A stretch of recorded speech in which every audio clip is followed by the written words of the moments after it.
तो गनी अज हर दो आलम मन फकीर कि तू बादशाह दा बादशाह है, मैं माड़ा दुपड़ा गरीब जा बंदा वा।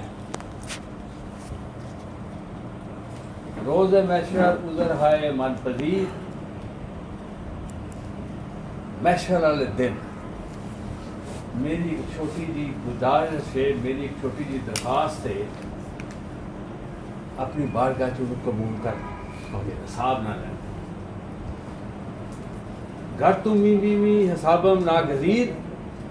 अगर तू समझना कि इनके बगैर नहीं चारा का हिसाब हर हालत होना है, अज नगाह मुस्तफ़ा पिन्हा बगीर, फिर हज़रत मोहम्मद मुस्तफ़ा सल्लल्लाहु अलैहि वसल्लम की ज़ाते मुबारक के सामने तेरी बड़ी मेहरबानी दुनिया है। मेरा नाम ज़फ़रुल्लाह चट्ठा है, मैं election management cell central Punjab का मैं ऑर्गेनाइजर हाँ। मेरा जेड़ा पिंड है वो इत्थे गुजरात का मंडी बावदी का पिंड है, जुकालियाँ और परले पासे दरिया के दूजे पासे अलीपुर चट्ठा तो 8 किलोमीटर शमाल वाल सलो की चट्ठा पिंड है, मैं उत्थों दा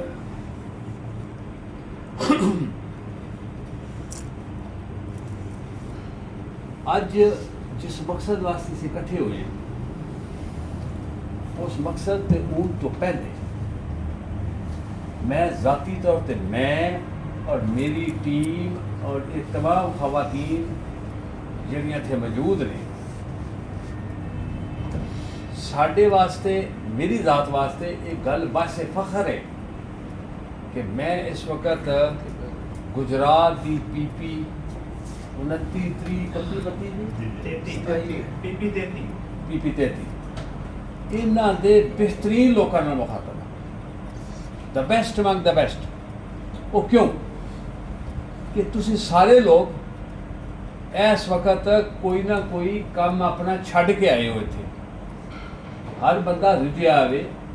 और अजकल वैसे भी मुंजी की फसल का मौसम है तो बंदियां दा किसी न किसी तलक ना जो फसल नाल वो भी अपनी थां ते मजबूर है, लेकिन अपने सारे काम तुसी छड़ के इत्थे गल सुनन आए हो इस वास्ते कि तुसी इंतहाई काबिल भरोसा और काबिल तारीफ इंसान हो सारे जिले से बैठे। और मेरा वास्ते एक एजाज़ की गल है कि मैं इन 4 पंजाब असैम्बली के हल्के डिस्ट्रिक्ट गुजरात के उन्होंने बेहतरीन लोगों नाल मुखातब